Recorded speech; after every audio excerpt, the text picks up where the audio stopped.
3. Hi, welcome to the National Critics' Choice Online News, and today on day 5 with Rushan Rahim and Bruce from Atom Comics. And folks, take it away. Well, always glad to have someone like you. Thank you very much. It's been a pleasure having you here. Now, I've actually heard a lot of things about you, one of which is you having this title to your name. You call yourself a surrealist artist? Yes. Alright, what's the difference between a surrealist artist and a normal artist? Well, a lot of people say that surrealist is probably more like a dreamer. Alright. We normally work from subconscious and we think a lot more on a different manner of looking at things. Right. So we sort of modifying a lot of things that in our mind. What we see is not exactly what it is, but everything, the elements are there, but we just modify it based on what we feel in our subconscious. Wow. So everything we see is just a modification. So is it right to say that you're kind of drawing from what you were feeling and what you're thinking in a very raw form, in raw attitude? Yeah, it's an expression of how we look towards many things involving very economic, the world. Yeah.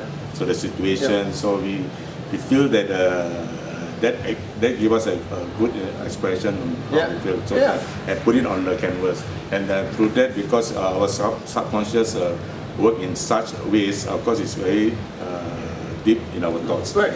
And maybe above all, it's not too static.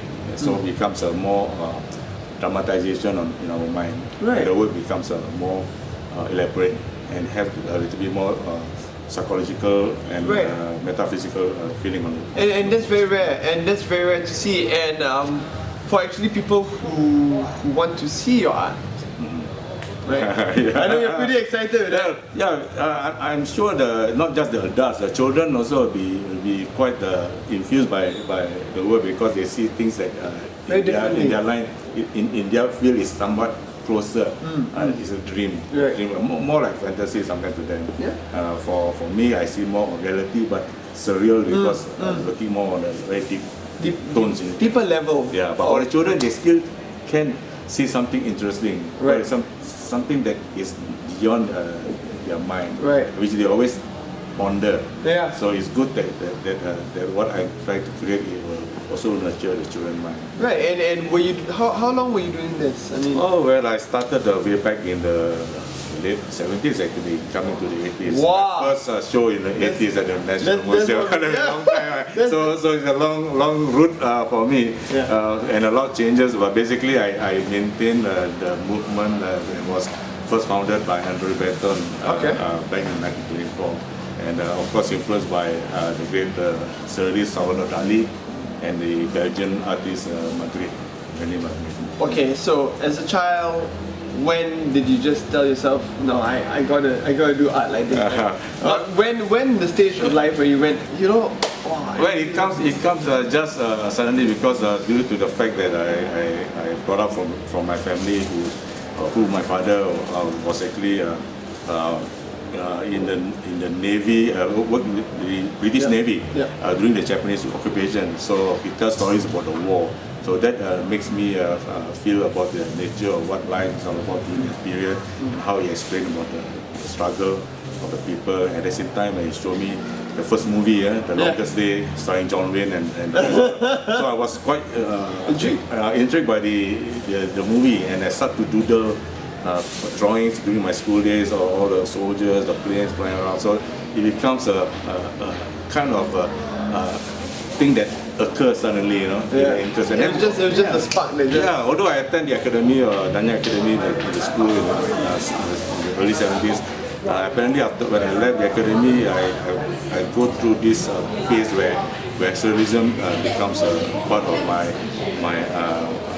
understanding. Right. Yeah. Right. From the story.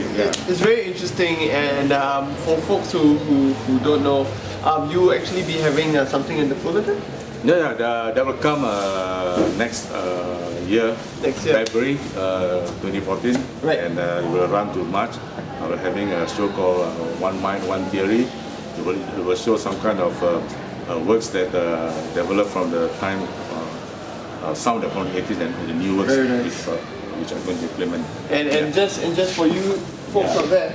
Yeah, I'm also a collector of these things. We have this, and he tell us, E.T. inspiring. How inspiring was it for you? Well, through the days when I was young and to the phase of where I was painting things like stories like E.T.s and a lot of stories like even Star Wars, you know, they sort of give me inspiration on looking at the kind of thing that the creative minds work.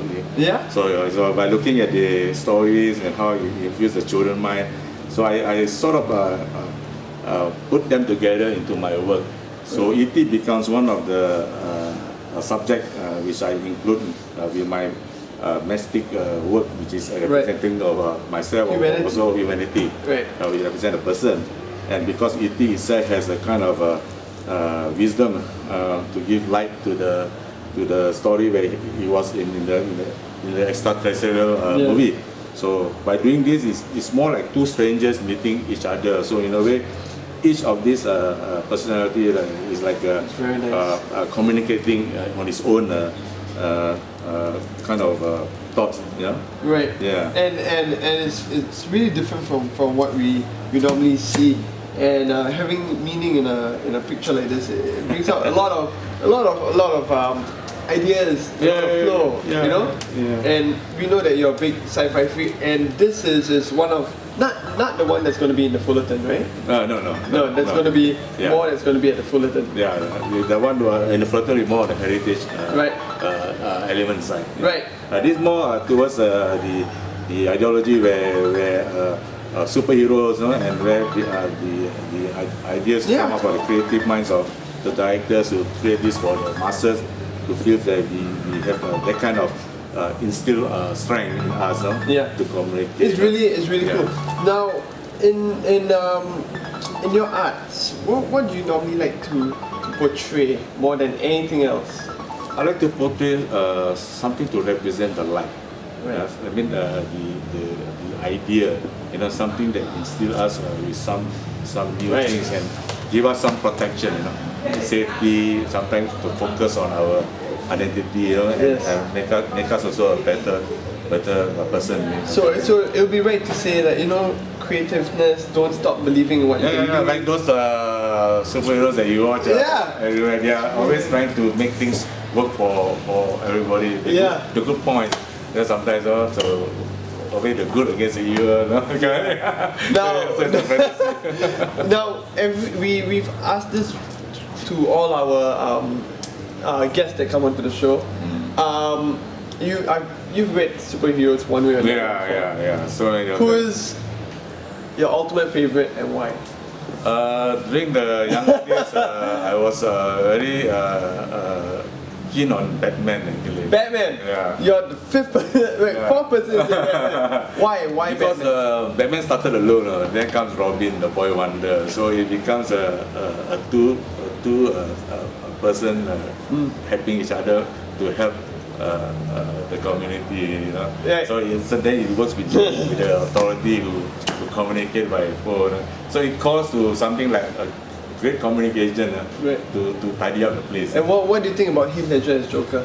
The Joker? Yeah. He's at that time, of course, we were really very angry about the Joker, the Penguin, Riddler. the Riddler who tried to make fun of Batman. But I like Batman because he's a common person. But he changes himself when the time needs, no? That's right. Like Bruce, no? Your name also. Thank you. Then when he wear the mask and the costume, it gives him a change. Yeah, because there is a lot of symbolism in there, and you know his parents dying and then coming. There's a story. There's a story. Yeah, most of the superheroes have stories. Even like Superman that comes second of my interest because he's come from. Of course, he's not human. Not really human. He comes like from an alien coming down to be here. Like Krypton as a thing that will make him very difficult position. So but him being Superman have a greater power. But only his weakness is he got a weakness. There's a Krypton. Okay. So the movie's coming out, Batman vs Superman. Who do you think will win? I mean, if there's a movie that really put that front to front, I mean, nobody will win at the end. I think they will come to the conclusion that we won. But apparently, the strength one is just 1-1. Perhaps, of course, Superman has a greater power, but on the more intelligent or human You're side, right. Batman has a strength. You're right. Because he can do based on his mindset as a human. That's right. That's right. So, folks, people like him, great art, can be comic fans. You want to tell our people, don't stop the creativity, Yes, right? yes. Support local talent Yeah. like this man. His work is going to be at the Fullerton next year. Yeah. Right? February. Yeah. And we will see all his great arts there, including this one. Always remember light stick creativity right up there. The light. Yeah, the light. Right? Like the season greetings when as Christmas coming. Yeah. Even Santa Claus can be a superhero. The Santa hero they call it. So they call Santa Man. I don't know. There's no- There's Superman and Santa Man. So Santa Man will win. Yeah, Santa Man will Santa win Man gives because presents. I like him better. maybe on the 25th of December, Santa Man will win because he's carrying all the goods and win the hearts of the children. Yeah, I win the hearts of adults. Like, they got presents. I want him more. Yeah. Well, I hope you have a good Christmas ahead of you. Yes, thank you very Any much. plans? Well, Holidays? the holidays. Bahamas? No, we are staying in to plan for the show coming. What? Just see Santa Claus passing later with the famous reindeer. That's like, well, thank you so much for coming down. Thank you very much. It's Nice meeting you. such an honor to come Thank you very to the much. store. And of course, this again will be down here. Yeah, we display. Will be displayed down there at Atom Comic. Come take a look at it. It's a brilliant art piece, and you will be amazed when you see it up close. Right? Yes. Thank you. Good. Thank you Thank so you very much. much.